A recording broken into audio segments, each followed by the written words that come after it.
Our topic for today can be found in the book of First Corinthians. Yan. Ito lagi ang ginagamit ng mga ikakasal. Yan, mga kapatid. Medyo hihimay-himay natin at himilen. Kaya sabi mo kay Kuya Unad, mga kapatid, malapit na nga palang election sa atin. Wala na ako nakikita ngayon, Pastor Saldi, kundi mga iboto mo sa yung mga kapitan del barrio, mga barangay tanghod. Yan mga kapatid, yan ay ano na ngayon. Nag-ano na sila. Nag-a-advertise na sila. Amen. Alam mo, dapat tumatakbo atin sa mga ganyang mga posisyon, mga Kristiyano. Tayo mga Kristiyano, nagrereklamo tayo na ang ating kapitan ay hindi magaling, ang ating mga barangay tanod ay hindi magaling. Kayo kaya ang tumakbo mga kapatid. Kaya sabi ko kay Sister Arlene, pag natapos na Sister Arlene, ang iyong tenure sa United Kingdom, tatakbo yung ating kapatid na gobernador mga kapatid. Gobernador ha. Kaya abangan nyo mga kapatid. Gagawasan ng sarili niyang partido sa Masbate region. Alam niyo mga kapatid, bakit ako gusto ko yan eh. Gusto ko na may mga anak ng Diyos na nasa posisyon. Kasi sabi nga, di ba Ate Milan, tatandaan mo yung sabi ng Panginoon sa Bible na mapalad ang bayan ng Diyos ay ang Panginoon. Amen.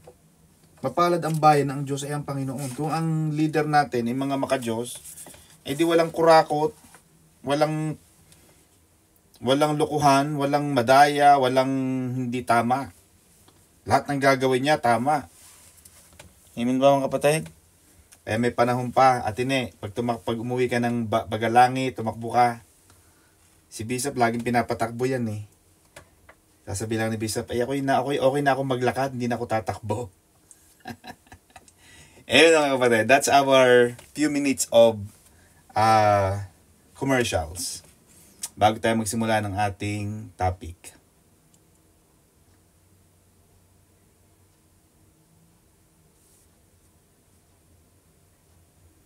Amen. 1 Corinthians chapter 13. Sinasabi mga kapatid, without rehearsing, without repeating what was said. Ang sinasabi rito mga kapatid is the summary na ang pag-ibig ay mas mataas kaysa mga spiritual gift. Natatandaan niyo natin in the previous chapters of 1 Corinthians, we studied about the different offices, different ministries. We have the apostles, we have the prophets, we have the evangelists, we have the pastors, and we have the teachers. We have the gifts. May iba't iba tayong mga regalo na galing sa banal na Espiritu. Mga kapatid, we have studied all those. Now, we are going to the most important part, mga kapatid. Na sinasabi ni Apostol Pablo dito mga kapatid, na kahit nga, mapapansin mo natin yung mga pag napunta ka ng Bicol ha, mga kapatid, ang asawa ko ay taga Bicol, kaya yan ay mahal na mahal ko. Mga taga Bicol. Pero si Arlene, alam mo yan, sa Bicol, basta araw ng Semana Santo, yung mga Semana Santa, yung mga araw, mga panahon ng mga April ba yun, Sister Arlene? Yung mahal na araw, ano?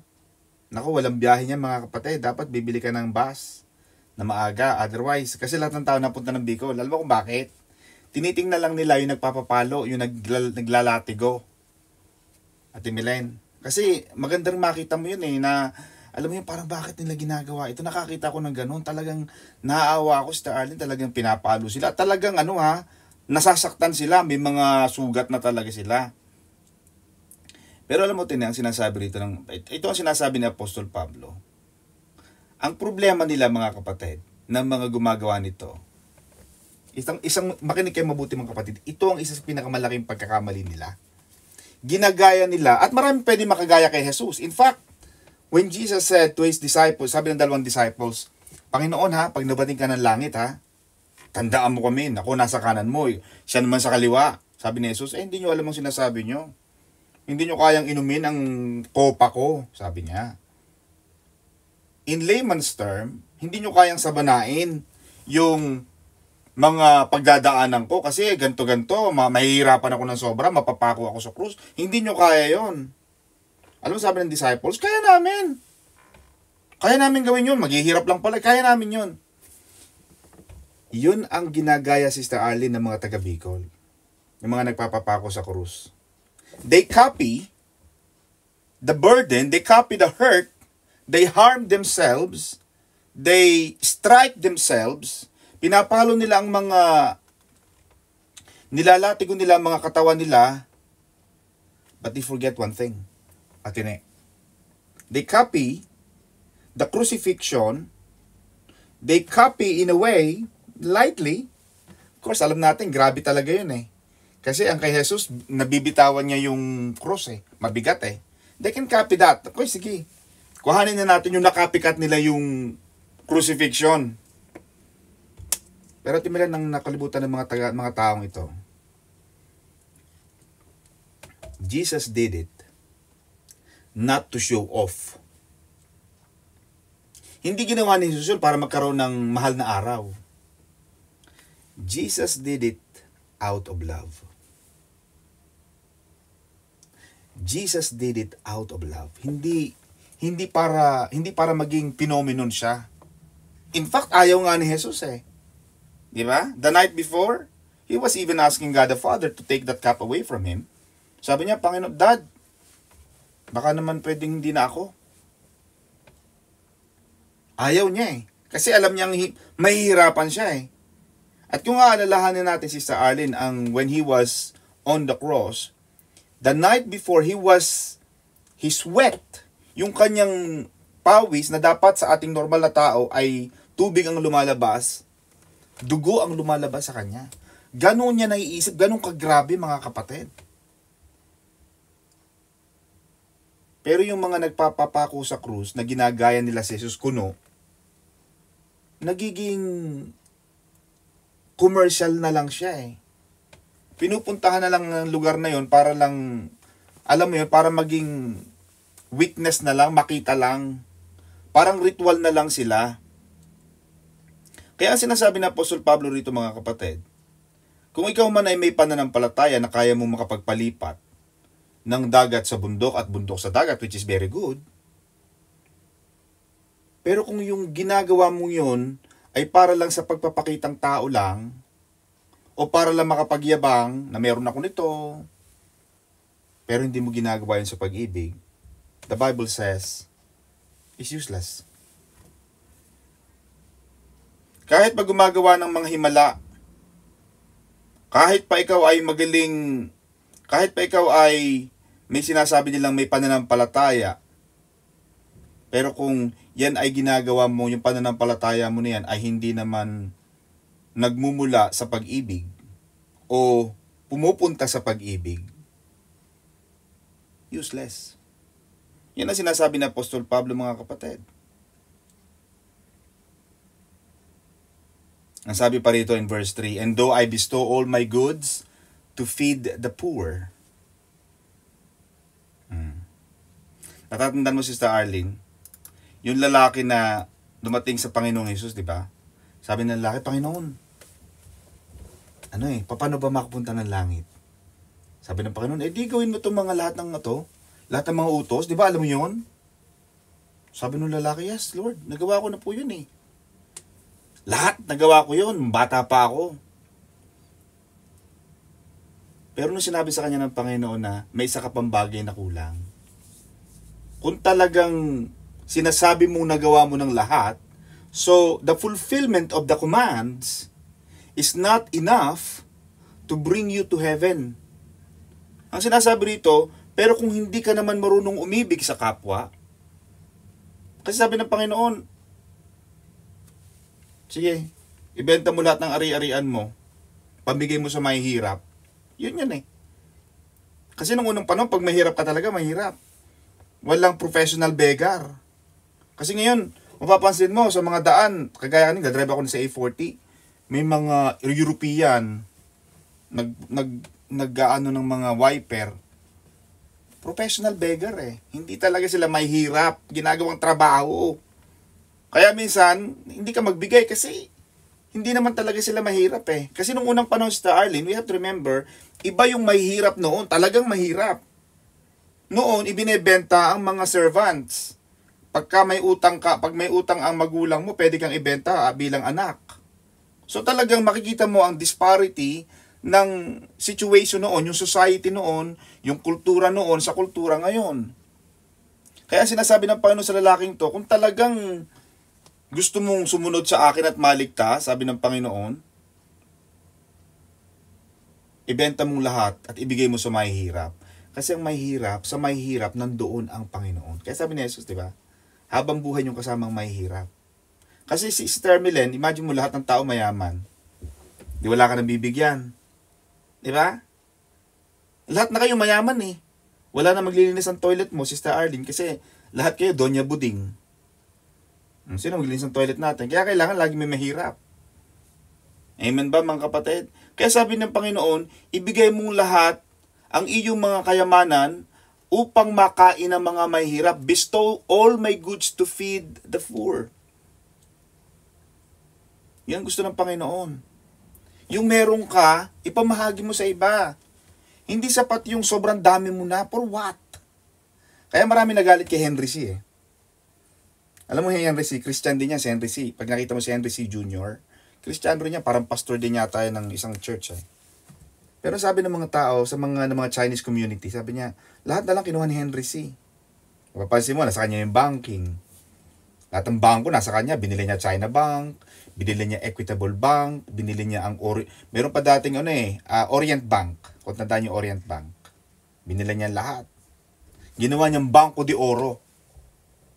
Kaya makikita mo, nung pumasok ang Banco de Oro, talbugan lahat. Pati Metro Bank, mga PNB, talagang binulabog niya lahat. Kinuha niya lahat ng banking. Kinuha niya ang real estate, SMDC. Kinuha niya ang malls. Kinuha niya mga communities. Lahat kinuha niya, wala siyang tinira. In fact, may mga loans na. Pag pinuntahan mo, meron pa silang mga hotels. Lahat ng mga businesses kinuha na niya. Kaya maraming tao nagagalit sa kanya. Bakit? Wala ka nang tinira sa iba. Mahirap din yung taong wala ka nang tinitira sa iba. One of the greatest lessons I've learned from Donald Trump, pag binasa mo yung libro niya, may nabasa akong libro niya, I can't remember the name of the book.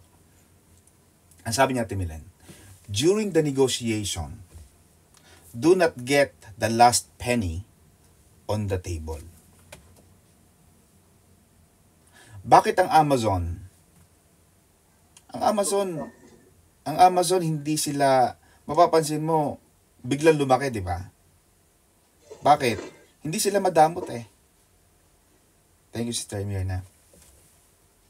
Pag nag-refund ka, walang tanong. Oh, gusto ko i-refund. No problem. Ano account number? Walang tanong. Sa Pilipinas ka mag-refund, yung sample bumili ka ng tabla, tas dali mo sa hardware, hindi na, wala to, no? Hello? Nakasulat to, no refund, no exchange. Kaya ang mga Pilipino hindi umuunlad kasi madaya. Laging pakabig, laging gusto sila lang. Pero tingnan mo ang ibang mga umuunlad na mga kumpanya. Ano sila giver Flow lang, relax lang. Ayaw ng tao, hindi kasya ang damit. Nung binili niya, size 8 lang siya. Nung isinusuot ng Christmas party, naku, size 12 na ako, te. Hindi na to pwede, hindi na kasya. Ay, naku, no refund, no exchange. Diba? Maganda sa tao, mga kapatid. Tataw si Sir Presi Diba? Kaya alam mo yung kasabihan sa Pilipinas na huwag isusukat yung trahe de boda. Sa UK walang ganon. Sa UK sinusukat talaga nila. May point. Kasi ang kasalan dito atin ang kasal dito, 1 taon ang palugit. Sample, nagpa-schedule ka. Nagpa-notice ka with your intent to marry. 1 year ang palugit. Paano kung ang binil mong trahe de bota hindi na kasya, di bubuka-buka ang zipper? Kaya isinusukat sa ating pag sinukat mo na kung maghihiwalay kayo. Ang dami naghiwalay, hindi naman nagsukat. Napansin mo Sister Arlene? Hindi naman sila nagsukat bakit naghihiwalay? Pero sa UK, ganun din naman, naghihiwalay din. So hindi talaga issue, walang katotohanan yung nagsukat ng trahe kasi binili mo January. Sa loob ng COVID-19, wala kang ginawa kundi magluto ng leche flan, magluto ng pancake, maghalo-halo, mag-ubi ka, mag-milkshake, milk tea, lahat na ng pampataba nandyan. Kaya pag suot mo nga kapatid, talagang lahat mga kapatid. Diba? Pero ang tinuturo mga kapatid dito ng Panginoon is, yung buhay natin maging pagpapala sa iba. Dahil when you become a blessings to others, you are becoming the hands of God, you are becoming the answer to their prayers. Kasi hindi naman bababa ang Diyos eh. Di ba, Sister Annie? Sister Arlene? Hindi bababa ang Diyos. Arlene, anong hiningi mo? Panginoon, wala po akong bigas na masasaing ngayon. Hindi bababa ang God para bigay sa'yo. Amen ba, Sister Cecil? Kaya, nagtatanong ang mga tao, Pastor, bakit po ganun? Bakit po tatlo ang Kristiyano, tatlo po ang Diyos nila? May God the Son, may God the Father, God the Son, God the Holy Spirit. Sabi ko, no, isa lang. Hindi nagtatlo ang Diyos. Indivisible ang Diyos eh. Nung bumaba si Jesus, Sister Cecil, kaya makikita mo in John chapter 1 verse 1, in the beginning was the Word. Because in the beginning, when God created the universe, God was with Jesus already. Let us make man according to His image. And the Creator cannot talk to an angel because angel is also a creation. So God the Father is talking to another Creator. So sabi ng John chapter 1 verse 1, in the beginning was the Word. When God the Father said, let there be light, that was the Word. Kaya meron tayong logos. In the beginning was the Word, and the Word was with God during the creation. Let us make man according to our image and likeness, and the Word was God. How would a mortal man like us, understand the reality of a sovereign, unseen God? Paano natin makikita yung katotohanan nung hindi natin nakikita ang Diyos? Kaya sabi ni Jesus, bumababa ako para i-fulfill ko lahat, para makita ninyo ano ba talaga ang Diyos. Kaya sabi ni Jesus, sino mga nakakita sa akin, nakakita na sa Ama. Because He is the revelatory image of God. He is the perfect image of the unseen God. Kaya nung nakita natin si Jesus, the way He loved, the way He cared for others, the way He gave compassion to others, we are seeing the exact characters, the exact nature of the Heavenly Father. Pinababa niya lang yung Word. Kaya sabi ni John chapter 1 verse 1, and the Word was God, and that Word dwelt amongst us. Kaya yung Word na yun, Sister Arlene, nagkatawang tao, bagamat siya Diyos, nagkatawang tao lang. Kaya hindi pwedeng ma-divide ang Diyos sa tatlo. Kasi pinababa niya lang ng Panginoon, ng God the Father, ang God the Son, para makilala natin ang katotohanan niya. Kasi mahirap makita, mahal ka ng Diyos, paano? Hindi ko mo nakikita. Wait, ito. Diba? Nung bumaba si Jesus, nakita na naramdaman natin, ganun pala tayo kamahal ng Diyos. Ito ang tinuturo ng ating talata ngayon, mga kapatid. Sabi pa rito, do I give my body to be burned?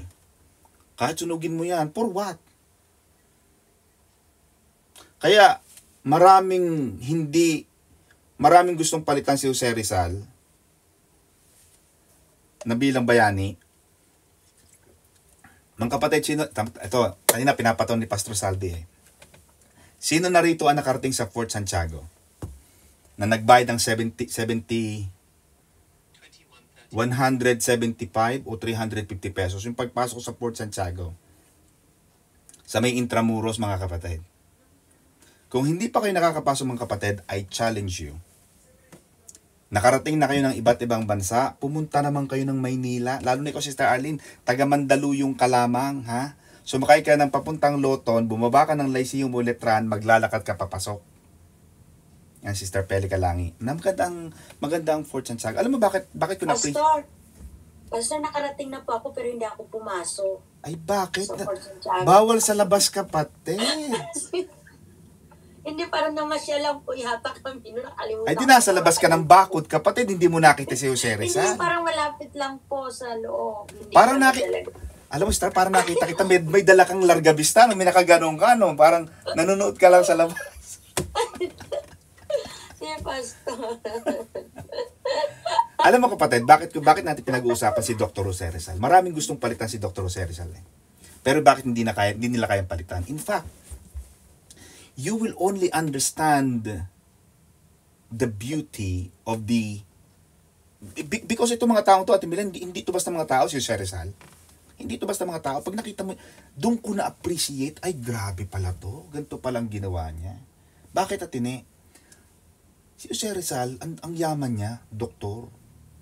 Pag nag-aral siya sa Germany, basta napakayaman niya, magandang buhay niya eh. Kinalaban niya ang mga Kastila sa pamamagitan ng pagsulat ng Noli Me Tangere at El Filibusterismo. Alam na natin yung istorya. Noli Me Tangere means touch me not. Alam na natin, tinitira natin. Sumulat siya ng mga dula, sina Padre Damaso, sina Sisa. At the latter part of his life, ginawan siya ng istorya ng ibang mga Pilipino. Kaya, pagpunta mo ng Port Santiago, halos kanya lahat ang kwento eh. Wala kang makikita ang kwento ni ganito, kwento wala. Meron din mga picture ng iba-ibang mga bayani, pero the whole house talagang puno ni Jose Rizal. Itinatwa siya ng ibang mga Pilipino. Nasabi, ito, ano yon, espiya yan, ano yan, utak ng revolusyon, lalaban sa mga Kastila, patayin yan. Up to the point, Sister Arlene, na nung ilibing si Jose Rizal, alam ng mga Kastila, na pag inilibing si Jose Rizal, huhukay ng mga Pilipino. Alam mo ang ginawa nila, Sister Ne? Binaliktad nila ang pangalan ni Jose Rizal. Kaya pag nakita mo kaya nung unang panahon, nung namatay si Jose Rizal, di ba ang pangalan niya, Jose P. Rizal. Ginawa nilang RPJ. Salit na JPR. Para hindi ma-detect ng mga kalaban kung saan siya nilibing. But eventually, they found out. Anyway, the family brought it back. So, napakaganda na story mga kapatid. Until now, nare-remember ko yon. Pero bakit natin pinag-aaralan ang buhay niya? Maraming gustong pumalit sa kanya. Pero hindi nila kayang baguhin yung katotohanan natin that Dr. Jose Rizal died because he loved the Philippines. Yun ang wala doon sa mga nasa Bicol. Na nagpapapako lang, nagiging katatawanan lang siya, nagiging parang ritual, nagiging parang ano na lang siya, okasyon. At yun ang ginawa ni Jesus eh. Hindi siya basta namatay lang. He did it. He died because of His love to us. Kaya yung John 3:16 very clear. For God so lavishly loved the world, you and me, that He died on the cross. He gave His life for you and me. So that tayong mga Kristiyano lang, kaya pag may nagtanong Attorney, pwede po bang paano po yung mga Mormons? Jehovah's Witness. Yung mga Jehovah's Witness, mga saksi ni Jehovah. Diba? Paano po yung mga Muslim? Na magaganda ang ginagawa? Pupunta po ba sila sa langit? Hindi. The Bible is clear. There is no other way. Jesus made it clear. I am which means He is saying He is the only way to the Father. No one goes to my Father who is in heaven except through me. And the Bible in the book of John says, kapag hindi ka nanampalataya sa akin, sabi ng Panginoon, the book of John said that, you're already condemned. Kasi hindi ka naniniwala sa Panginoong Jesus Nagpakamatay na ang Panginoon, mga kapatid. Ibinigay niya na ang buhay sa atin, tapos hindi pa rin tayo maniniwala, ay may kalalagyan ka sa Diyos. Ginawa ng lahat ng Diyos para mapaniwala ka. Ang dami mo pa rin tanong. Amen ba mga kapatid? Ito ang sinasabi ni Apostol Pablo. Though I give my body to be burned, magpakamatay, pero kung hindi mo naman yung ginawa sa pag-ibig, we are nothing. Kaya ang ginagawa natin, yung paglilingkod natin, pagtuturo natin, pag-awit natin, ginagawa mo ba yan out of duty? Yung paghahanda, kaya itong Sister Maribik, kitang-kita ko ang paglilingkod ng taong yan Grabe. Laylay na ang balikat niyan, Sister Sister Ne. Pero, babaeng may takot at pagmamahal sa Diyos. Hindi ito pagtataas ng tao, mga kapatid. Hindi.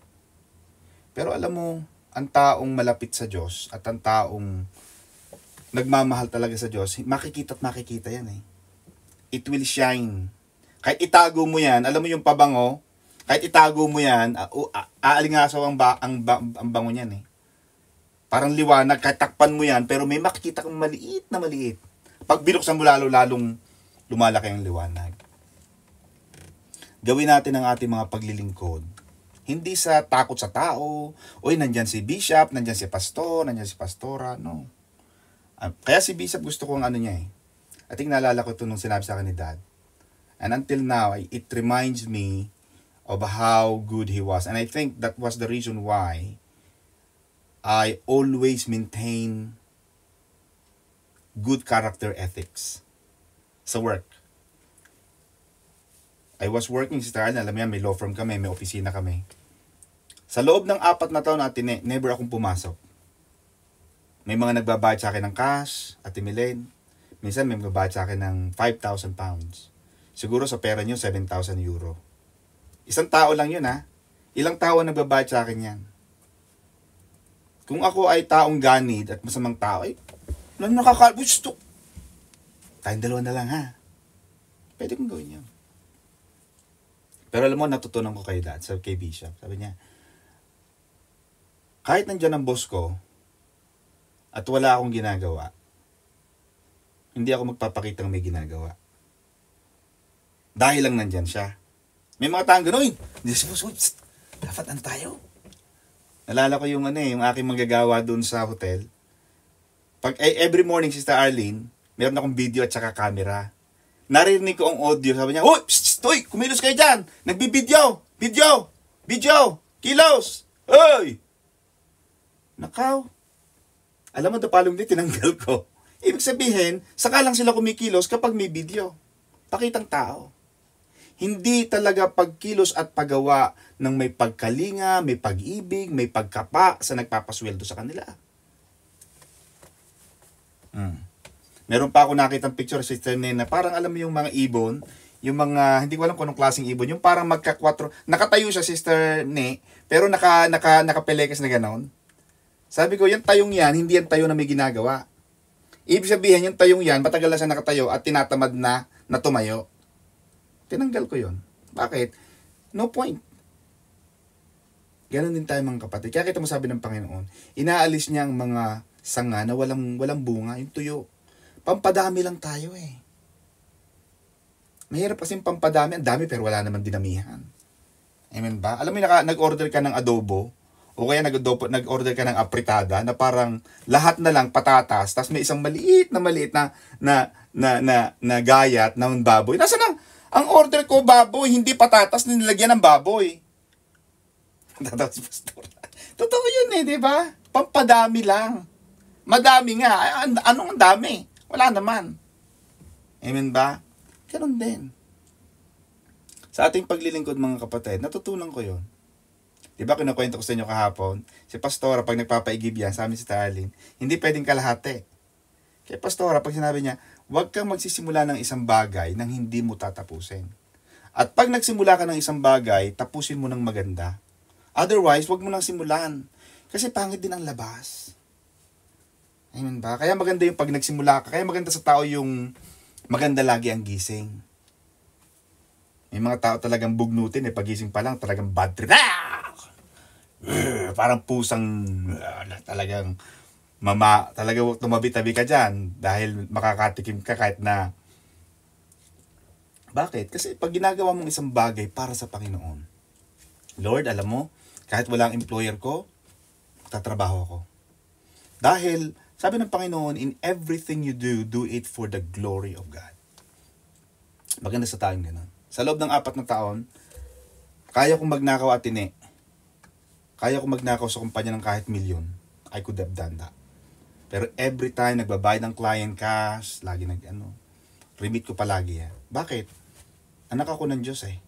Natatakot ako na nagtuturo ako ng ganito, tapos mamaya ako pala nagnanakaw. Hindi. Kaya, yung kumpanya ko, maraming mga gustong gumaya. Bakit si Don? Hindi pumapasok. 4 na taong hindi pumapasok. Tapos kami lagi, pinupwersa mo lagi kami pumunta dito. Alam mo, sabi ng boss namin, kasi ako lang ang nag-iisa, Sister Arlene, ha? Nag-iisa lang. Si Don, napapagkatiwalaan ko kayo, ibang lahi, mga Ganan, mga Somali. Wala akong makatiwala sa pagmumukha nyo. Pumasok kayo rito. Hindi ko alam kung anong pinagagawa nyo sa bahay nyo. Si Don, pag pumasok yan, talagang talagang maayos ang trabaho. At lahat ng trabaho ko talagang nandun sa folder. Lahat ng email ko sa client, nakaka-copy na sa boss ko. Dahil gusto ko, hindi lang matuwa ang boss ko dahil sa ginagawa ko, kundi makita niya ang katotohanan ng aking pananampalataya. That is the way we can bring souls, yung mga kaluluwang nawawala o hindi pa nakakakilala sa Diyos o mga hindi naniniwala sa Diyos, kaya mo silang madala sa paanan ni Jesus. Pwede mo sabihin, nakagaya na sinasabi ni Apostol Pablo na, follow me as I follow Christ. Na maganda. Love suffers long. Yan. Ang pag-ibig ay nagtitiis, matiisin. Amen ba? Si Pastor, matiisin yan eh. Nalala ko yung buhay namin eh. Amen. Matiisin. Si Bishop, pagka yung mga lumang mga lata na mga latang may pingkot, o yan, nayupi ng konti, mura-mura, hahanapin ni Bishop yan. Pastora naman, si Don, lakas dumede. Maghanap ka. Nagtiis. Matiisin. Maganda sa tao yung matiisin. Kasi pag-ibig din yun eh. Hindi yung pag naiinita na, aalis na. Pag wala ng aircon, aalis na, iiwanan na. Ang sinasabi ni Apostol Pablo dito mga kapatid, yung pag-ibig na yun, hindi lang yung kung ano mang kasi ang pag-ibig minsan nararamdaman mo eh. Hindi lang yun ang sinusulat ni Apostol Pablo. Yung love na yun, Sister Ne, must be demonstrated by action. Kailangan nakikita. Kaya maganda, kaya ako, nung nagbigay ako sa mga nung COVID, talagang nilatala akong pangalan ko. Ayaw kung nakatago. Wala nakakaalam at ini eh. Uy, nagbigay ako ng ganito ha. Hindi mo pangalan ko. Bakit? Gumaya kayo kung gusto nyo. Maglathala rin kayo. Bakit ko nilalagay ang pangalan natin eh? Because maraming tao ngayon, hindi nila alam kung talagang nagmamahal ang mga Kristiyano. Amen ba? Paano malalaman ng mga Kristiyano, ng mga tao, Ate Milen, na tayo mga born again ay tumutulong? Hindi ka naman nagpapakilala sa Facebook. Nilalagay ko ang pangalan ko. Bahala kayo mainggit dyan. Basta ako, gumawa ako na maganda. Dapat kasi hindi alam ng kaliwa. Nung panahon yon, iba na ngayon. 2,000 years ago. Pero yung paggawa mo ng mabuti at hindi mo naman ginawa para magmalaki ka, okay lang nilagay mo ang pangalan. Brought to you by Arlene Sinonso. Ano masama? Kailangan nakikita. Paano makikita kung lagi nakatago ang hindi nakikita nung ginagawa nung kaliwa ang kanan? Ipakita mo yan. Para makita nila, alam nila may ginagawa ka. That is my own opinion. Kasi ang true love is always demonstrated by action. Alam mo, Dick, mahal kita. Pero birthday ni Kuya Dick, wala ka man lang regalo. Hindi ka man lang nagluto ng spaghetti. Birthday ni Kuya Unad, hindi mo man lang na-treat sa isang restaurant. Ang pag-ibig, ipinapakita. Hindi lang sinasabi. Diba? Kaya doon na uso yung action speaks louder than words. Ano pang sabi dito mga kapatid? Love suffers long. Kung talagang mahal mo ang tao, nagtitiis ka ng matagal. Ito ha. Naku, pag ginawa mo pa talaga, isang-isa na talaga, isa. Dalawat kalahati. Meron pang 2 and 3/4 yan. Pero, ang love suffers long. Kaya pag may kinakasal, Sister Cecil, marami kasing maraming klase ng ring. May engagement ring, may wedding ring, At isa pa dyan, Sister Ne, enduring. Nag-i-endure. Talagang matagal. Matagal na pagtitiis. Kung talagang, kasi, di ba tinatanong ka naman eh. Oh, mamahalin mo ba si Dick? Habang buhay, sa hirap at sa ginhawa. Di ba? Tinanong ka naman eh. Sabi mo, oo, eh diyan. Kaya mahirap makapag-iwalay sa Pinas. Talagang panindigan mo yan. Hirap at ginhawa eh. Oh, till death. Hanggang kamatayan to, te. Wala tong saulian ng kandila. Isasauli na kita. Wala. Hindi pwede. Attorney, nagpirmahan po kami sa kapitan eh. Sa kayo nagpakasal? Kay kapitan ba? Hindi po. Sa mayor, sa... Ay, doon kayo sa korte. Hindi pwedeng pumirma lang kayo kay kapitan. Si kapitan, hindi pa pinapanganak nung kinasal ka. Bakit kay kapitan maghihiwalay? Walang ganon. Diba? Kasi ang gusto ng Panginoon, yung love talaga, matagal, nagtitiis. Isa pa dyan at timilin sa ring, suffering. Isa pa rin yan. Ring din yan. Diba? Kaya nung kami ni Pastora, si Bishop, nasa Saudi, naku, alam ko yan, pag masarap ng ulam namin, may padala si dading spam. Naaamoy ko pa yung mga mantika na niluluto. Ang spam, masarap sa Saudi niya. Nung unang panahon, yung mga maling-maling na yan, ang sarap niya. Diba? Ngayon kasi, parang ayaw na natin kasi nag-i-intermittent tayo eh. Pero nung unang panahon, pag nakakapangain ka ng spam, ng mga Toblerone, ang sarap. Pero dapat ang mga tao nagtitiis. Kung wala ka pa noon, kung wala ka pa, sabi ko nga nung napangasawa ko si Sister May, wala pa kami. Kaya hindi pwede sabihin ng mga tao, mayaman na ka. Hindi. Kasi nung kami, natutulog kami dati sa mga pinsan namin, sa mga kakilala namin, nasa council flat. Nangungupahan kami. Nagtiis. Kaya ngayon naman, hanggang ngayon, nagtitiis pa rin siya. Sabihin, nagtitiis, talagang ganon, hanggang pagandahin ng Panginoon. Kasi doon sa pagtitiis, doon tayo makikita ng Panginoon sa pagtitiis natin. Sa pagsisikap mong Kasi yung pagtitiis na yun, Sister Arlene, siyempre nagtitiis ka, mahirap kayo, o hindi yan na maging hamon sa atin para magsikap tayong lahat. O. Kasi kung lahat tayo mayaman, hindi tayo wala tayong ganong drive to really strive. Kasi mayaman ka na eh. Diba? Kaya yung mga lumaki sa hirap, yan minsan ang masiphayo sa buhay. Yung magagaling mag-ipon, yung lahat na lang nag-aariwanan. Pero yung mga pinanganak na mga 2000, mga 2010, ganyan, wala na yung mga Pag pinaliwanag mo yan kay Sister Eunice, alam mo anak, nung bata pa kami, sasabi mo, naglalakad kami ng dalong bundok. Wala kaming baon, ang baon namin itlog, at saka kanin lang. Pero hindi nila naunawaan. Kasi ngayon, meron silang mga service, meron mga yaya, may mga katulong. Pag dumating sa bahay, tapa, longganisa. Amen ba? Nung unang panahon natin, Milan, walay. Walay tayo niyan. Minsan, anong kain natin? Kanin lang, walang ulam. Di ba? Minsan nga, yung mantika, minsan nakala natin yung mantika, yung pinagprituhan ng tuyo. Minsan, sinasabaw natin yun. Minsan nga, kape. Saan nila ko natutunan yan? Kape ang aming kinakain. Yung sabaw ng kanin, Sister Arlene, kape. Para lang malamnan ng sikmura.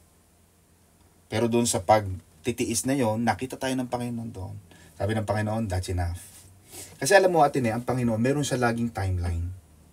Sasabihin ng Panginoon, hanggang dyan na lang ang paghihirap mo. Just like sabi ng Panginoon kay Abraham, when the Israelites were about to become a slave for 430 years. Sabi ng Panginoon, sa loob ng 400 taon, maghihirap kayo.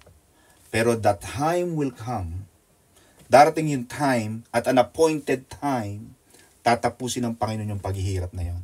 At wala ka nang mararanasang panghirap because tinapos na ng Diyos. Kaya doon sa paghihirap ng Israelita na naging alipin sila, natuto silang nagsikap. Natuto silang laging tumawag sa Diyos. Kaya ngayon itong Hamas na ito mga kapatid, pag ang Diyos ang kumilos dito mga kapatid, walang laban ito sa mga Israelita. They don't understand the historical account, what the Bible say. Hindi nila alam paano nakarating ang Israelita sa Promised Land.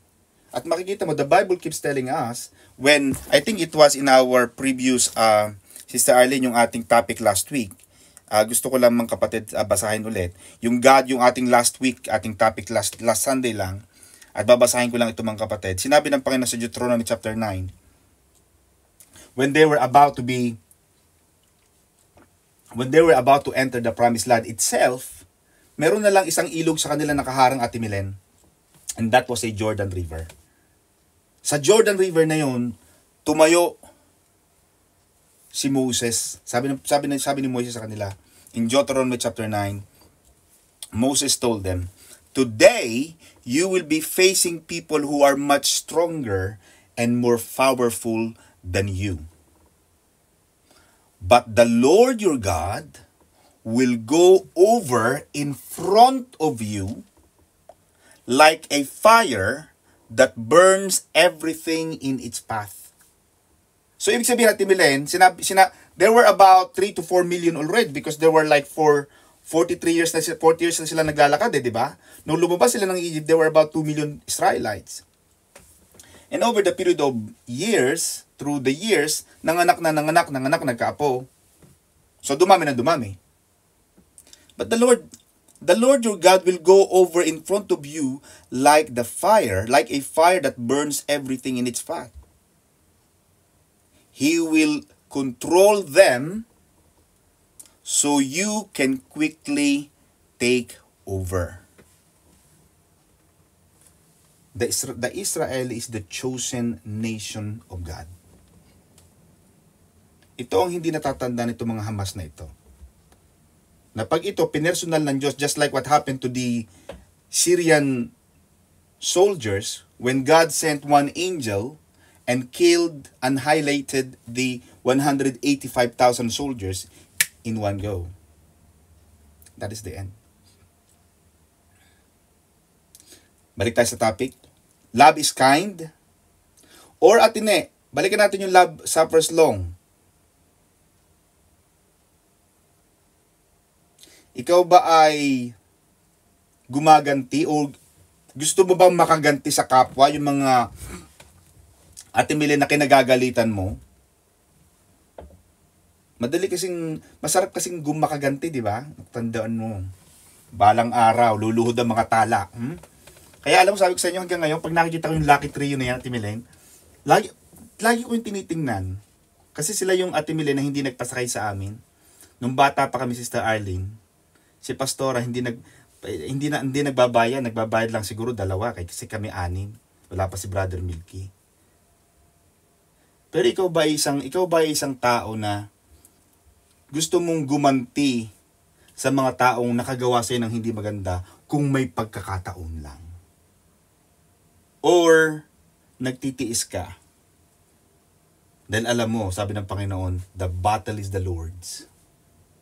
The revenge, I will avenge. I will take revenge on your behalf. But the victory is yours. Kaya si David magandang maganda ugali ni David Naging miserable ang buhay niya, Ate Milen, alam natin because of King Saul.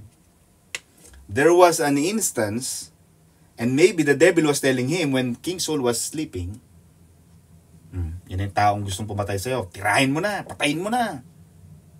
Pero ang ginawa ng David, kumuha lang siya ng kapirasong balabal niya. Anong sabi ni David? No. How can I touch the man whom he anointed? Kaya nung lumalapit din sa kanya, nung nagising na si Saul at gusto nang patay ni Saul si David. Anong sabi ni David? Mahal na hari. Ito po ang katotohanan ng kaya ko na po kayong patayin. Pero hindi ko po ginawa because you have the anointing from the Lord. Alam mo, lumuha si Saul, di ba? Sabi niya, David, you are a good man. You are a man better than me. Alam natin, bumalik si Saul sa kingdom niya, di ba, Ate Milen? He was killed by an Ammonite.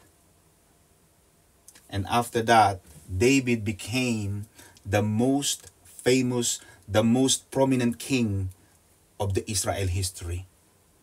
At pag nakita mo, Atine, in fact, Jesus became the bloodline of King David. There was a man, Bartimaeus, who called Jesus as the son of David. David became the patriarch of our Lord Jesus Christ, not with Saul. Kasi hindi natutong yung puso ni David mabuti eh. Hindi siya nagiganti sa kapwa. Kaya kung may mga naninira sa online ng babas, wag mo nang hanapin Atene sa Roma, ha?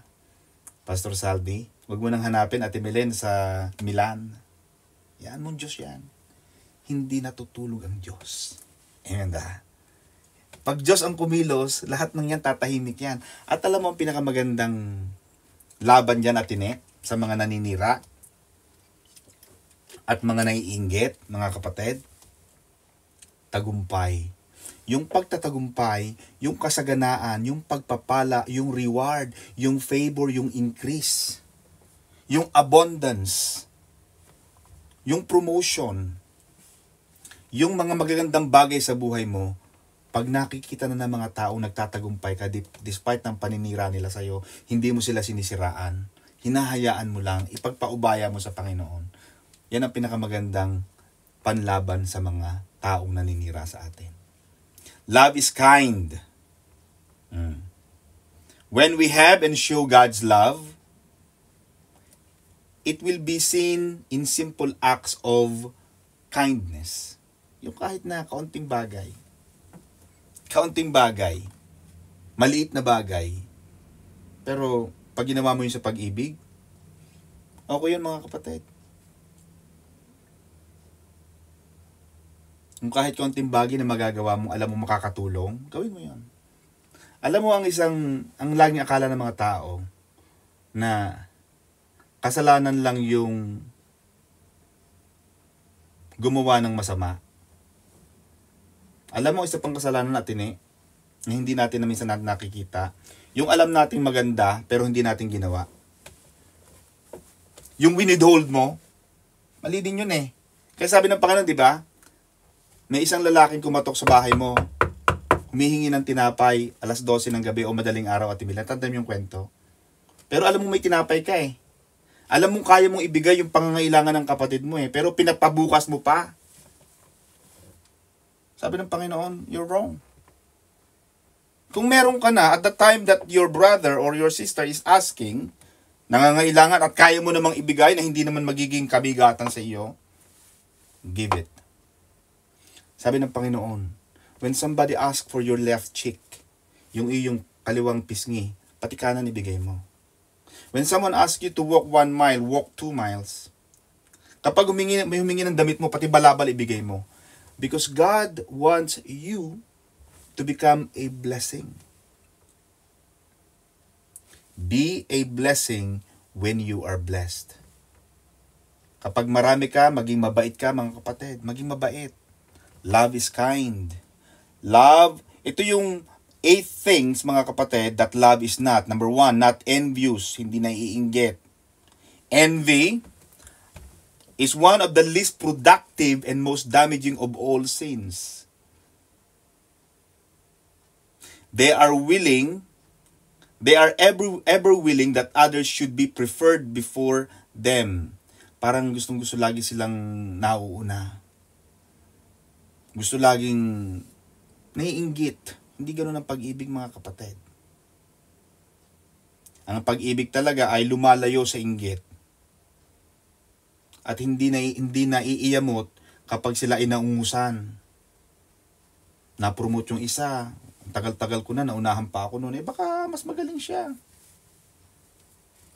O baka wala ka pa talaga sa timing. Kasi minsan timing din. Maganda nagtitiwala rin tayo sa timing ng Diyos. Hindi ka dapat mainggit. Kung nauna siya sa'yo, hayaan mo nang mauna. May panahon sa'yo ang Panginoon. And when it's your turn, when it's your time, in His time, He will make all things beautiful. Amen ba mga kapatid? Pag talagang panahon mo na, no one can stop the blessing of God, the favor of God in your life because it is your time. Mahirap kayong nangungunang-una, hindi mo pa naman panahon. Amen ba? Ano pa mga sinasabi mga kapatid? Love does not parade itself. Pwede rin naman nagmamahal ka pero anonymous. At pag gumagawa tayo ng mabuti, hindi naman palaging limelight. Minsan, maganda rin yung nagbibigay ka ng walang nakakaalam or kokonti ang nakakaalam. Hindi yung lahat nakalagay sa ibinabandera. Love gives because it loves to give. Nagbibigay ka, nagmamahal ka,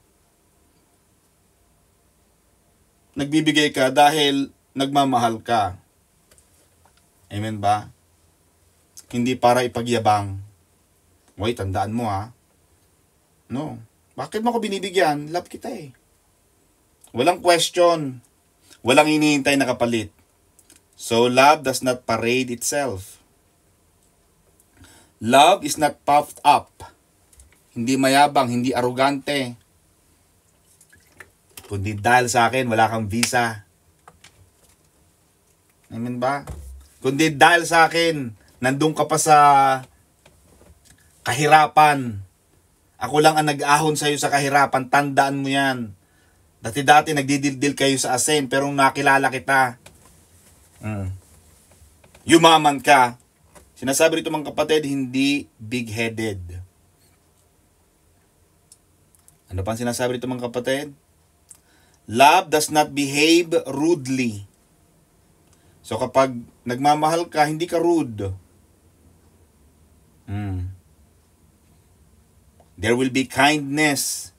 Kailangan may good manners. Diba? Mga kapatid, maganda sa tayo may etiquette. Kaya sabi ko mga sa inyo mga kapatid, ang isang Kristiyano dapat may breeding. Meron tayong pedigree. Tandaan mo yan, Sister Arlene. Hindi ka asong kalye. Hindi ka askal. Ikaw ay may lahi at timilin. Alam mo may lahing aso? Yung mga chihuahua, mga labrador. Hindi ka askal, asong kalye, hindi ka asong paligaw. May-ari sa'yo. Kaya dapat ang isang Kristiyano may mataas na uri ng magandang kaugalian. Mataas. Meron tayong breeding. Hindi nawawala yung, ay, ang galing naman ng batang to. Napakagalang. Amen ba? Kaya sabi rito, love does not behave rudely. Love does not seek its own. Yan. Alam mo, Arlene, mas magaling ako maglinis sa'yo. Oh, so talaga, ikaw na. Hayaan mo sila. Kung gusto nilang mauna sila at magaling sila, mas magaling sila. Di ba sabi ng Bible, Atine, mas magandang ariin mong mas magaling ang iba sa'yo. Wala namang mangyayari kung magpapagalingan ka. Wala namang first honorable mention. Amen ba? Ito pa rin ang sinasabi ng Philippians 2, chapter 2, verse 4. We have to let each of you look out not only for his own interest, but also for the interest of others. Ano ba yung kailangan niya? Noong isang araw, sabi ni Sister May, alam mo baby, buti na lang kasama ko si Annie. Bakit? Kasi lagi siyang mayroong lagi siyang may charger ng phone. Alam mo, the moment marinig ko natin kumakain pa kami tumayo ako, pumunta ako ng shop ng Apple, bumili ako. Maybe, eto na ang, and naku, panghalik sa akin, baby, talaga napakabuti mo. Hoy, hindi lang yung binili sa'yo marami pa. Gusto ko lang sabihin sa inyo mga kapatid na kapag naramdaman mo na may pangangailangan yung isang kapatid at alam mong may magagawa ka para sa kanya, gawin mo yun. Yun ang pagmamahal Kaya every time yung charger niya, kasi minsan may charger nga siya, hindi naman meron siyang battery minsan naman walang laman yung battery niya. So pag sinaksak niya sa battery, wala rin charge. Kaya ginagawa ko, bago sa gumising, pagkagising sa umaga, charge ko na rin yung charger. Hindi niya alam. Pag nakita, ay, sino kayo nag-charge dito? Hindi. Nagkusa siya mag-isa. Siya lang ang gumawa niyan. Wala. Kumilos siyang mag-isa. Siyempre may gumalaw niyan, no? Walang iba kundi ako. So nakikita natin mga kapatid na pag nagmamahal tayo mga kapatid na sinasabi, love does not seek its own. Hindi lang yung pangangailangan mo. Amen ba? Naghahanap ka ng trabaho, nakakita, dalawang hinahanap. Maghanap pa na sa ating kapatiran. Mga kapatid, may bakante rito. Gusto nyo bang may trabaho? Ganun. Hindi yung hahanap ka pa sa ibang mga taga-sanlibutan, maninira pa sa iyo. Magkakalaban pa kayo. Hindi maghanap ka na rito sa mga kapatid natin. Amen ba? Alam, isa pa sa mga, hindi ko alam kung nandiyan pa si Mama at si Bisha, pero isa sa mga itinuro nila sa amin mga kapatid, I think nasabi ko na ito sa inyo. Alam mo, sabi niya sa amin, Sister Mirna, ang ibang tao, laging ibang tao. Ang ibang tao, magmamahal yan sa'yo pero limited. Limitado. Maaring mahal ka ngayon, bukas, makalawa, hanggang mawawala yan eh. But a family will stick together. Kahit magkaaway kayo, pero babalikan mo yung alaala, babalikan mo yung connection because you have the same blood. Kaya sinasabi, we are brothers in blood. Kasi may isang dugong nananalaytay sa inyo na galing sa mga magulang nyo, yun ang magpapatibay ng inyong relasyon. Kaya tayo mga magkakapatid sa pananampalataya, minsan nga, kaya itong ating church, mga kapatid, itong pag-ating church natin, mas higit pa to talaga. May mga minsan, mas higit pa ito sa totoong magkakapatid kasi ang ibang magkakapatid hindi na nakikita-kita. Diba? Kaya kung gagawa ka na mabuti, sabi ng Bible, gumawa ka lalong higit na mabuti sa mga kapatid mo sa pananampalataya. Amen ba mga kapatid?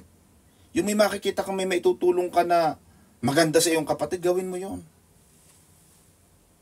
At pag ikaw ay naging katugunan ng panalangin ng iba, Ate Milen, when you become an answer to somebody else's prayer, God will answer your own prayer.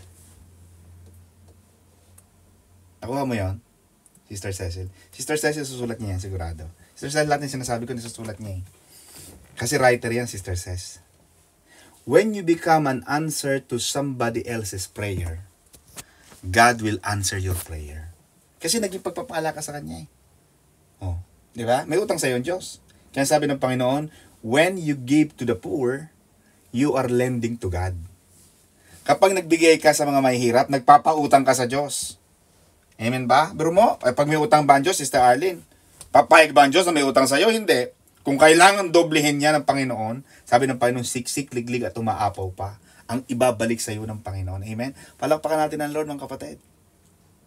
Love is not provoked. Yan. Minsan talaga, may mga panahon na, at hindi masamang ikaw ay magalit, mga kapatid. Pero kung talagang ikaw ay umiibig, hindi ka laging iritable. May mga tao talagang lagi mainit ang ulo, parang may kumukulong apoy, may kumukulong tubig dito. Wala ka nang makitang oras at panahon, laging mainit ang ulo. Ano bang nangyayari? Amen ba? Ang isang Kristiyano, Sister Charmy, masarap kasama. Amen ba? Masarap ka jamming. Bakit masarap kasama ang Diyos? Si Jesus masarap kasama. Sabi ng Panginoon, oh, kayo mga nabibigat ang loob, balik kayo sa akin, dito kayo. Pagkasama niyo ako, magaan lang ang requirements ko. For my burden is light. Yung burden ng Panginoon, light lang, magaan lang. Oh, ang utos ni Moises, nadala ni Moises, 10 utos plus 620 misbots. Dinagdagan pa ng mga saserdote at ng mga pariseyo. Sabi ng Panginoon, 2 lang. Mahalin mo ang Diyos at mahalin mo ang kapwa. Magmahal. O, pag mahal mo ang kapwa mo, hindi mo siya lulukuhin. Hindi ka gagawa ng masama. Hindi mo siya pag-iinteresa ng masama. Love is not provoked. Pag ikaw ay palaging naiinis, sabi natin, oh, mahal natin ang Diyos. Oo nga, pero bakit yung kapatid mo, hindi mo minamahal? Yung Diyos na hindi mo nakikita, sinasabi mong mahal mo. Pero yung nakikita mong kapatid, hindi mo minamahal, galit na galit ka. Pag kumakanta na yung, I'm glad you are here. Pagka nandun si kapatid sa kaliwa, pupunta ka ng kanan, I'm glad you are here. Eh, paano yung nasa kaliwa mo? Hindi ka pala masaya. Amen ba, mga kapatid? Kaya, ang talagang nagmamahal sa Diyos, hindi rin matanimin ng galit. Nagagalit man, maya-maya, wala. Hindi yung dumaan ng 3 Pasko, 10 taon na. Natatandaan mo, nag-away tayo noong 1981. Ano ang pinag-awayan natin? Hindi ko na nga matanda. Hindi mo na nga matanda kung ba't kayo nagalit. Pero basta ang tanda mo lang, galit ka pa. Na hindi mo na matanda kung bakit. Amen ba? Love thinks no evil. Alam mo ang dahilan, Sister Nay, kung bakit hindi nakapasok si Moises sa Promised Land? Nagalit siya di ba? Nung tumatawag ang mga tao na, wala na kaming mainom. Sabi ng Panginoon sa kay Moises, speak to the rock. Nagalit si Moises at tumilin. Hinambalos niya ang rock. Ay, yung hinahambalos niya, si Jesus yun Because Jesus said, I am the rock of ages. Isang beses lang dapat paluin si Jesus noong crucifixion. Naunahan pa ni Moises. Even Moses was one of the highest prophets. The highest leaders. But because he became provoked, that disqualified him from entering the promised land. Numbers 20 verse 2 to 11. Diba? Yung isang Kristiyano, bagamat nagagalit tayo, pero gumamit ang pangunawa. Mag-attend lagi ng Bible study. Alam mo, pag nag-attend ka Sister Chami ng Bible study, ang kagandahan kasi, di ba? We know that faith comes from hearing and hearing the word. Yung hearing at hearing, nakakapakinig ka Kaya yung mga nakatago, hindi nagpapakita, okay lang yan. Kahit maganto kayo, okay lang yan. Huwag na kayo magpakita sa amin. Basta nakakarinig lang kayo, masaya na kami. Diba? Pero kita pa rin nakikita. Kaya si Pastor sinasabi niya, kayo mga taga-Sinisian West! Kayo, wag na naman kayo magsusum. Naku, may mga taga-kapitbahay. Yung mga taga-Bawan, mga taga-Anilaw, talaga naman na Arkila pa. Nakikita ko sa grupo ng Anilaw chapter. Ang layo ng Anilaw, Sister Arlene, for your information. May mga taga-Cavite, oras. Yung alas 5 pa, pulasa na. Para lang makarating nandiyan, makarating ng alas 8, alas 9. Yung mga walking distance, naka-zoom. Talagang kahindik-hindik mga kapatid, kahiya-hiya sa langgam. Naka-zoom. At naka-electric pump pa, papay-pay-pay, para pa silang pagod na pagod. Saan kayo galing? Diyan lang. 2 minutes walk. Diba mga kapatid? Kaya maganda ito, lagi nag-a-attend ka ng Bible study because nakakarni ka ng Word of God, na-i-encourage ka ulit nare-recharge ka. Amen ba? Pero tamo, wag ka mag-attend ng isang Bible study, na mismo ang lahat ng Bible study, linggo. Sa susunod na linggo, hindi mo na alam Nakakalimot ka na Madali ka nang mainis. Ba't kaya ka naiinis? Siguro hindi ka na nag-a-attend ng church. Mag-attend ka ulit ng church. Di mawawala ulit ang kainisan mo. Diba? Love thinks no evil. Sabihin, ang isang nagmamahal, mga kapatid, ay hindi nag-iisip ng masama. Hindi palagi nag-iisip, nagtatanim ng mga alaalang masasama. Yung mga, tatatanda mo yung sinabi mo noon, ganito ako, mataba ako. Ay, ito na, tumaba na ako, nagkatotoo na, masaya ka na. Yung mga ganun kung sinabihan kang mataba, kapatid, ito mga kapatid, diretsahan tayo. Tumingin ka sa weighing scale. Kung totoo yan, hindi yan chismis. Under the court of law, kaya minsan, attorney, pwede po ba akong magdemanda ng defamation or slandering? O yung tinatawag nilang defamation, yung paninirang puri. Ano sinabi sa'yo? Sabi po niya, attorney, ando daw ako pangu daw ang ilong ko. Ay, ano bang masama? Matilos ba ilong mo? Hindi po, pangu nga po. Di, ito tama. Wala kang defamation, hindi paninira yun, dahil totoo. Diba? Pero, kung sinabihan kang pangu ka, ay maganda naman, may beauty. Diba? Kaya ang isang Kristiyano hindi dapat laging nag-iisip, nag-iimbak. Kaya may mga Kristiyano, mga kapatid, talagang kitang-kita mo ang mga problema. Yung mga noon nila parang kurduroy, ang daming nakaguhit. Ilang taong ka na? 35. Talaga? Matanda pa ako sa'yo? Opo. Bakit nangyari sa noo mo? Ang dami mong problema siguro. Ang dami mong dalahin. Para kang si Sharon Cuneta, pasan ka ang daigdig. Kasi ang dami mga inimbak sa puso nila, Sister Arlene, na mga galit at mga puot, mga tampo. Alam mo, nakakatanda yan. Amen ba? Nakakatanda yan, mga kapatid. Palayain niyo ang inyong buhay. Magpatawad kayo. Hayaan mo Diyos kung talagang naging masama sila, pero wag mong gantihin ang masama ng masama. Ipakita mo sa kanila na kahit naging masama sila sa'yo, pero mamahalin ko kayo dahil mahal ko ang Panginoon. At hindi ka dapat nag-iisip ng pagganti. Amen ba? lagi mong itatapon na yung mga past hurts. Nakaraan na yun. Kaya gusto ko yung mga tao na kani-kanina, bangayan-bangayan sila. May mga magkakapatid na ganun eh. Tapos mamaya tawa na, kala ko nagsisigawan kayo, nagbabatuhan kayo ng baso dyan, tapos ngayon masasaya na naman kayo para kayo mga... Kasi sa kanila, ang mga puti ganun eh. And you know what, Don? I was angry to you yesterday.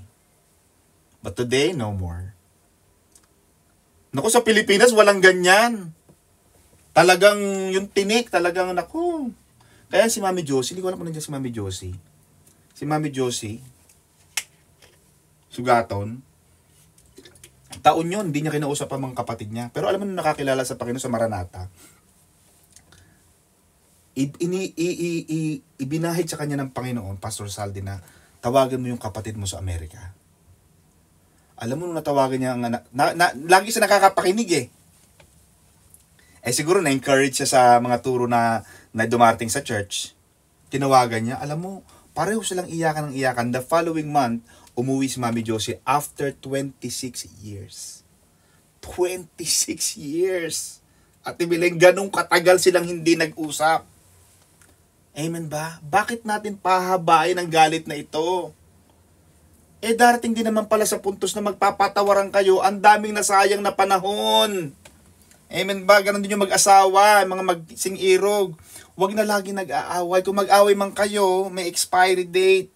Pag malapit ng lumubog ang araw at Milen, yakapin mo si Kuya Una, dali ka na. Masarap ang ulam. Oh, di ba? Mga kapatid? Hindi yung paggalit sa asawa, hindi magluluto. Bahala ka dyan! Mauna ka na! Hindi ko hawang kaldero. Di ba? Love bears all things. Sabi ni Apostol Pablo, mga kapatid, it covers all things. 1 Peter chapter 4 verse 8, and above all things, have fervent love for one another, for love will cover all or cover a multitude of sins. Yung baho ng kapatid mo, yung baho ng asawa mo, yung baho ng magulang mo, baho ng iyong mga kasama sa group, huwag mo nang ibandera sa iba. You cover all things. Alam mo yung asawa ko, ang lakas talaga maghilik nun, sa totoo lang. Alam mo yung asawa ko, ang tamad-tamad. Diyos ko, burara. Ngayon ba sabi ng Panginoon sa Genesis? Yung mga babae, katulong. Hindi ko sinasabing maid. Katulong, atin eh. Kaya huwag kang magreklamo. Kung nilabas ni Kuya D ang kanya mga maduduming damit, mga tubal, maglaba kayo. At huwag nyo nang ilagay sa Facebook, huwag nyo hayaan maging katatawanan ng asawa nyo, ang mga kapatid nyo, ang pamilya nyo ng ibang tao. Kung kailangan i-cover, takpan ang baho nila, that is love. Hindi yung inilalagay mo pa sa Facebook. Yung may mga utang sa akin, nakatag pa, naka-hashtag.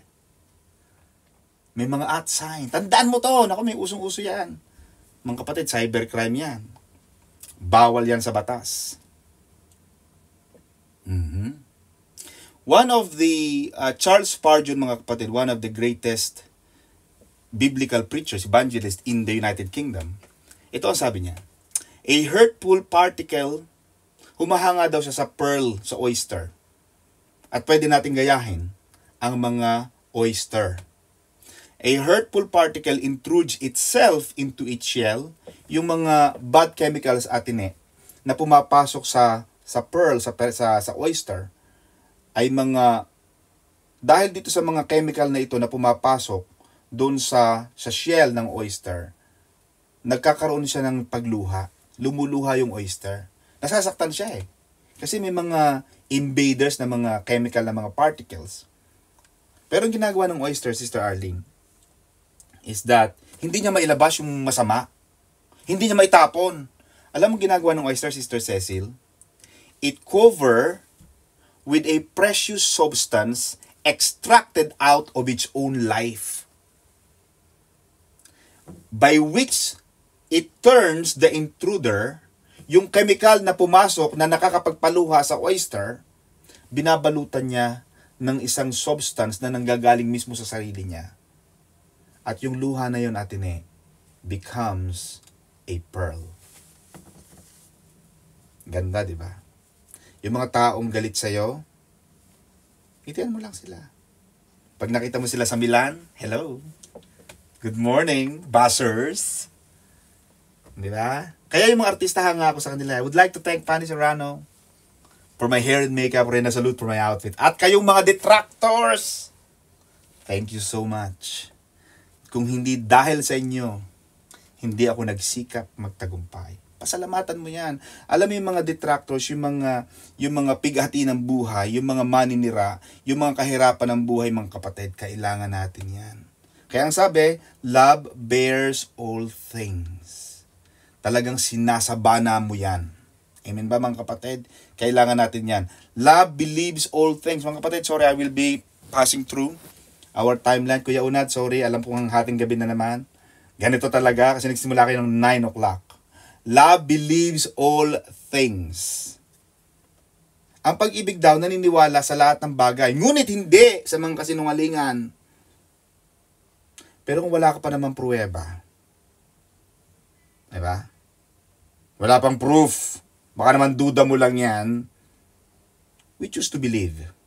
Maniwala ka sa mga bagay na magaganda. Anong sabi atin eh? When you search, you will find. And it applies for both the good and both the bad. Pag hinanap mong masama, atin kay Kuya Dick, marami kang makikita. Pero tandaan mo kung paano kayo nagsimula. Kung paano kayo nagmahalan. Go back to that memory, to your subconscious mind. Paano tayo nagsimula? Ibalik nyo yun. Amen mga kapatid. You believe, you hope all things. Love hopes all things. Ang pag-ibig talaga may confidence sa future. Hindi yung mahina. Siguro magugunaw na. Nagyayaya na. World War III na. Diba? Pero hindi. Sister Ne, sabihin mo ko, alam mo Dick, naniniwala ko, mahaba pang buhay natin. Tatanda tayo ng mga 85 to 90 years old, 100 years old. Nakatingin tayo sa magandang pagbaba ng araw sa bagalangit, nakasaraking cheer tayo. Yung ating mga anak, dadalawin na lang tayo once a week. Di ba? Yun ang pag-ibig, umaasa sa mga darating na magaganda. Hindi yung hihina namang kalooban, puro mga kanegahan ang naiisip. Amen ba mga kapatid? Because love hope all things. Huwag mo sasabihin na yung problema mo ay habang buhay na yan. No. Kaya yung ating Maranatha Church, nung nakita ko yung pinadala ni Sister Reggie, noong mga 1998, 1990, alam mo yung ating pinakamalaking slogan ng Maranatha is expect that something good is going to happen. Love always hope for the best things at laging umaasa na magagandang bagay sa Diyos. Amen ba? Pag nakarinig ka kaagad, alam mo Milen, bumababa ng palitan ng euro ngayon. Ay, hindi. Alam mo, naniniwala ako may gagawin ng Diyos. Alam mo, naniniwala akong tataasan ng aking employer ang aking sweldo. Lagi mong ika-counter-attack yung mga negativity ng buhay. Ganun ang pag-ibig. Love endures all things. Nagtitiis. Amen ba mga kapatid? Kagaya nung pearl, yung oyster, may pumasok na chemical sa shell niya na pwede naman niyang itapon pero hindi. Ang ginagawa ng oyster, binabalot niya yung chemical na yon. And throughout the process, yung chemical na naging dahilan para umiyak siya, it turns out to become a beautiful pearl. Yung mga tao na naninira sa atin, pwede mo silang gawa ng mabuti. Dahil sa paggawa mo ng mabuti kapatid, hindi mo alam, ikaw palang hinihintay ng tao. Yung kagaya ni Haring Saul, na nakilala niya ang kabutihan ni David. Dahil sa kabila ng ginagawa niyang masama, ginantihan ni Haring David ng kabutihan. Amen? Mga kapatid, mahaba pa ito. But because of the time, mga kapatid, let us stop here. Mga kapatid, God bless you. Back to you, Sister Ne and Pastor Saldi, Bishop and Pastora Ma'am, Dad, we miss you. Amen. Purihin po ang Panginoon na maraming salamat po sa papahayagan at katuruan ng kanyang mga salita. Purihin po ang